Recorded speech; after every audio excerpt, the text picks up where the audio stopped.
Hello दोस्तों, मैं मोहम्मद नजमूल और आप देख रहे हैं मैम टेक्नोसॉफ्ट यूट्यूब चैनल। दोस्तों आज के वीडियो में बात करेंगे साइक्लोन जो होते हैं ना, इनका नामकरण कैसे किए जाते हैं और उसके बाद बहुत सारे इसमें टर्म रहते हैं जो आपको समझ में भी नहीं आती होंगी, जैसे कि depression, deep depression, cyclonic स्ट्रोम, severe cyclonic स्ट्रोम, very severe cyclonic स्ट्रोम, extremely severe cyclonic स्ट्रोम, उसके बाद लास्ट में सुपर साइक्लोनिक स्ट्रोम, फिर लैंडफॉल। ये सब कैसे होते हैं और इसमें क्या फ़र्क रहते हैं, इन सब विषय में चर्चा करेंगे। लास्ट में अम्फान के विषय में बात करूंगा। तो दोस्तों आपको रिक्वेस्ट करूंगा वीडियो को लास्ट तक देखते रहिए और जो इस चैनल में नए हो प्लीज़ सब्सक्राइब करें, लाइक करें, शेयर करें, कमेंट करें। चलिए दोस्तों वीडियो शुरू करते हैं। दोस्तों इस वीडियो को पूरी ध्यान से देखेंगे तभी समझ पाएंगे। सबसे पहले तो यहाँ लो प्रेशर पैदा होती है। अगर लो प्रेशर के विषय में नॉलेज नहीं है, इससे पहले वाली वीडियो में मैं चर्चा किया हूँ, आई बटन में क्लिक करके देख सकते हैं। सबसे पहले क्या हुई, लो प्रेशर पैदा हुआ। लो प्रेशर पैदा होने के कारण वहाँ पे क्या हुआ, हवा की कमी हो गई। हवा जब कम हो गया तो हाई प्रेशर वाले इलाके से वहाँ हवा आने लगते हैं। जब हवा आते हैं तो वहाँ पे कोरियोलिस बल के खातिर सीधे नहीं आते हैं, इस तरह से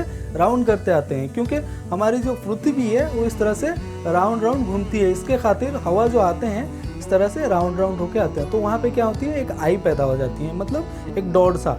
वहीं से फॉर्मेशन होता है डिप्रेशन, मतलब छोटा सा एक आई पैदा हो गई, उससे राउंड राउंड घूमने लगती है, वो हो गया डिप्रेशन। डिप्रेशन पैदा हो गया। डिप्रेशन पैदा होने के बाद में किस तरह से मूव करते हैं, सबसे पहले तो मिडिल में जो आई रहती हैं, आई के आर पार ये घूमते रहते हैं। जो हाई प्रेशर इलाके से जो हवाएं आते हैं वो डायरेक्टली उसके पास टच नहीं कर पाते हैं। इसमें एक वाल होती है जिसको बोला जाता है आई वाल, यानी कि साइक्लोन की आँख की दीवार, जो कि आंख मिडिल में रहती है और उसको कवर अप करके एक आई वॉल बन जाता है। उसके अंदर वो नहीं जा सकते, मतलब जो हाई प्रेशर इलाके से जो हवाएं आते हैं उसके अंदर नहीं जा सकते। वो आपस में इस तरह से घूमते रहते हैं, मतलब आई मिडिल में रहा, आई वॉल इस तरह से रहा, उसके आर पर इस तरह से हाई प्रेशर इलाके से जो हवाएं आते हैं इस तरह से मूवमेंट करते रहते हैं। उसके बाद ये अपना प्लेस भी चेंज करते रहते हैं इस तरह से।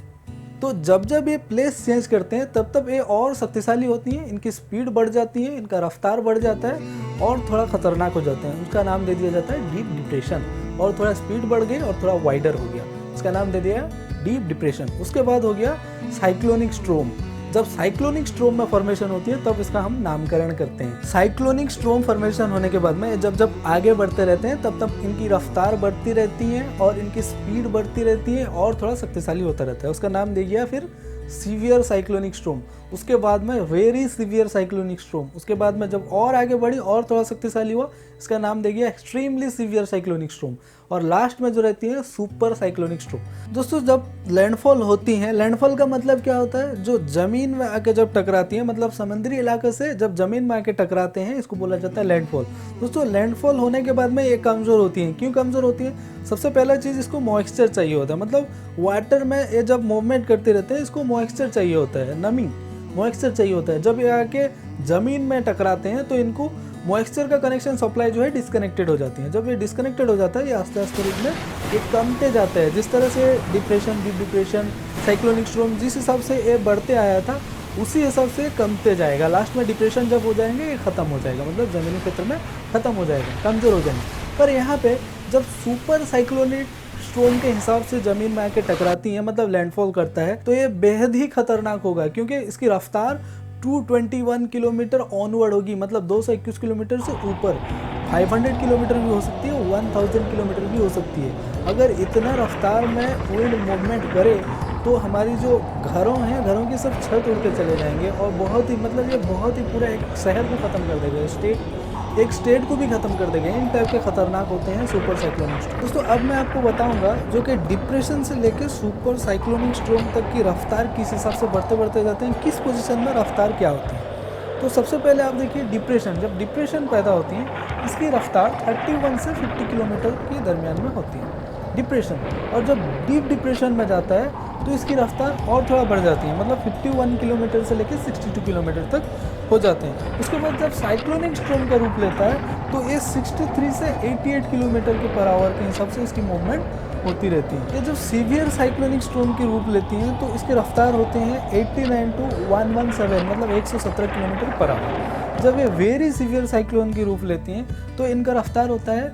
118, मतलब 118 टू 165 किलोमीटर पर आवर, मतलब 118 से 165 किलोमीटर पर आवर की रफ्तार होती है। जब ये एक्सट्रीमली सुपर साइक्लोन स्ट्रोम की रूप लेती हैं तो इनका रफ्तार होता है 166 टू 220 किलोमीटर पर आवर। उसके बाद ये सुपर साइक्लोनिक स्टॉर्म की जब रूप लेती हैं तो इनका रफ्तार होता है 221 ऑनवर्ड, मतलब 221 से ज़्यादा। ये 1000 भी हो सकती है, 500 भी हो सकता है, उससे ज़्यादा जब भी होंगे, इसकी रफ्तार जब ज़्यादा होंगे, ज़्यादा शक्तिशाली होंगे, तो इनका नाम दिया जाएगा हर वक्त सुपर साइक्लोनिक स्टॉर्म। तो यही होता है इसका फंडा। दोस्तों इस तरह के जो नेम और स्पीड जो दिए जाते हैं, पकड़ लीजिए डिप्रेशन, डीप डिप्रेशन, इस टाइप के जो नेम और इनकी जो रफ्तार कितना जो सेट की जाती हैं, यहाँ के लोकल मेट्रोलॉजिकल डिपार्टमेंट के द्वारा की जाती हैं। जिस तरह से हमारे इंडिया में है इंडियन मेट्रोलॉजिकल डिपार्टमेंट IMD, इसके द्वारा ये सारी स्पीड और नाम जो दिया गया है सब इस तरह से depression, deep depression, super cyclonic storm, इन टाइप के स्पीड और इनके नाम जो दिए गए हैं इस टाइप से,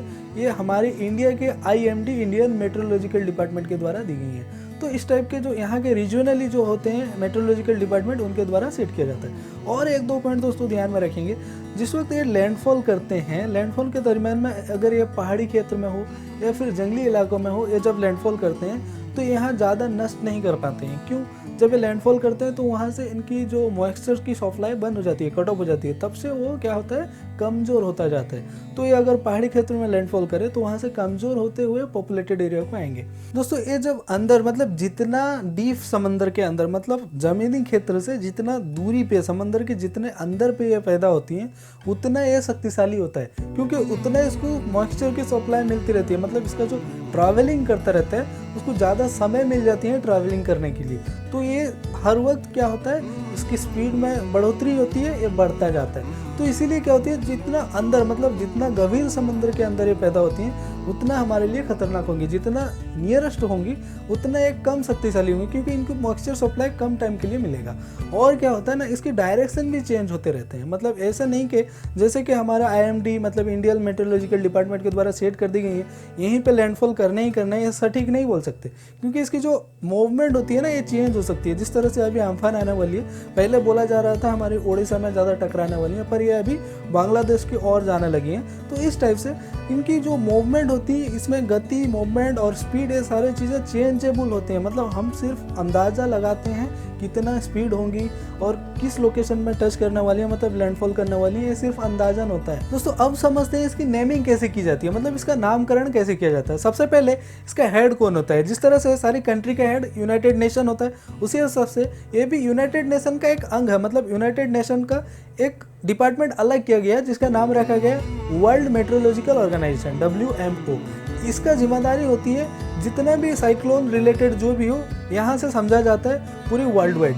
उसके बाद रीजनली, जैसे कि कोई कोई कंट्री के जो मेट्रोलॉजिकल ऑर्गेनाइजेशन मिला के उनको एक रीजन में बांट दी गई हैं। जिस तरह से इनको लंगीट्यूड लैटीट्यूड के हिसाब से दे दी गई है। इंडियन ओशन यहाँ से यहाँ तक, इतना से इतना लंगीट्यूड लैटीट्यूड इस ऑर्गेनाइजेशन बूझेंगी। मतलब यहाँ के जो रीजनल ऑर्गेनाइजेशन होती हैं, फिर रीजनल ऑर्गेनाइजेशन जो होती हैं कुछ कंट्री के मेट्रोलॉजिकल ऑर्गेनाइजेशन को मिला के होते हैं। दोस्तों हमारे इंडियन ओशन रीजन में जिसको दायित्व दी गई है इस रिलेटेड, जो कि साइक्लोन रिलेटेड सारी चीज़ समझने के लिए, मेट्रोलॉजिकल डिपार्टमेंट जो है, मतलब हर कंट्री का अलग अलग मेट्रोलॉजिकल डिपार्टमेंट है। उसके बाद इसमें अभी जो है करेंटली 13 कंट्री हैं, तो 13 कंट्री को जो दायित्व दी गई हैं उसमें क्या होता है, इसका नाम रखा गया है regional specialized meteorological centre New Delhi. मतलब इसकी हेड ऑफिस न्यू दिल्ली में है।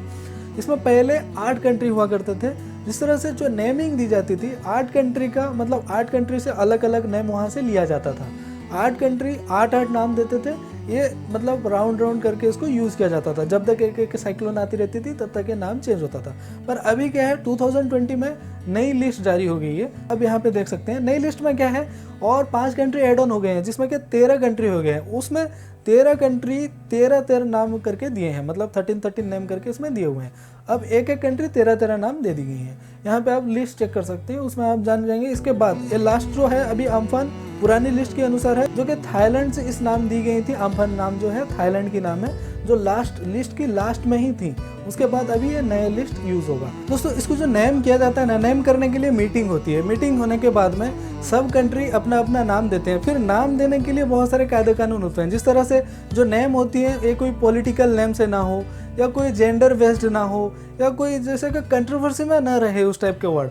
और जो होती है इसमें जो नेम, बड़े बड़े साइक्लोन के जो नेम होते हैं वो रिपीटेड नहीं होंगे, मतलब इसको रिपीट नहीं किया जाएगा। छोटे साइक्लोन के जो नेम होते हैं उसकी रिपीट की जा सकती हैं, पर जो बड़े बड़े साइक्लोन के नेम होते हैं इसको रिपीट नहीं किया जा सकता। और जो नेम होंगी ये सॉफ्ट होंगी, मतलब इसको डेंजरियस नेम नहीं होने चाहिए, मतलब सॉफ्ट नेम, मतलब आदमी को सुनने में अच्छे लगते हों, इस टाइप के जो वर्ड होती हैं हर कंट्री सेट करके भेजते हैं। उसके बाद इनकी दायित्व होती है, इनका जो एक टीम होता है वो इसको समझता है किस नाम को रखना है, किस नाम को छोड़ना है, अगर ये नाम छोड़ना है तो और कुछ नाम उसमें ऐड करना है। तो यहाँ पे अब क्या हुआ, 13 कंट्री 13 नाम दे दिए हैं, तो उसको सिलेक्टेड कर दिया गया है 2020 से। अब से ऑनवर्ड जो साइक्लोन आएंगे तो इस लिस्ट अनुसार आएंगे, तो इसी हिसाब से इसको नेमिंग की जाती है। आप समझ गए होंगे बिल्कुल नेम किस हिसाब से दी जाती है और किस हिसाब से टर्म सबको समझ चुके होंगे। मैं उम्मीद करता हूँ अगर आपको वीडियो अच्छी लगी हो तो लाइक करें, शेयर करें। इस टाइप के और भी नए नए इनोवेटिव वीडियो और जानकारी के साथ, इसमें बहुत सारी इन्फॉर्मेशन होती है। मेरा वीडियो जितना भी होता है पूरा इन्फॉर्मेटिव वीडियो होता है, इसको देखने के लिए आप शेयर करें। अगर शेयर करेंगे तो मेरे व्यू बढ़ेंगे, तब इस तरह से नए नए वीडियो मैं लाता रहूँगा। दोस्तों लास्ट में मैं बताया था अम्फान के विषय में बताने के लिए। दोस्तों अम्फान का जो रफ्तार होंगी 110 से 120 किलोमीटर की रफ्तार होंगी हमारे उड़ीसा में, और थोड़ा बारिश ज़्यादा हो सकती है, पर उड़ीसा में लैंडफॉल नहीं होगी। लैंडफॉल के दरमियान में जो इसकी स्पीड और थोड़ा ज़्यादा हो सकती है, पर यह बांग्लादेश में लैंडफॉल होने वाली है अभी का जो रिपोर्ट आ रहा है IMD की ओर से। पर आगे चल के डायरेक्शन मुड़ सकती है, यहाँ भी लैंडफॉल कर सकते हैं, ये कोई गारंटेड नहीं है, इसलिए सारा चीज़ रेडी रखा गया है, उसके लिए घबराने की ज़रूरत नहीं। हाँ बारिश होगी, 110 से 120 किलोमीटर का रफ्तार होगा, और जो ज़्यादा खतरा होगा वो बांग्लादेश के लिए, हमारे लिए नहीं है अभी तक की जो रिपोर्ट बताई जा रही है।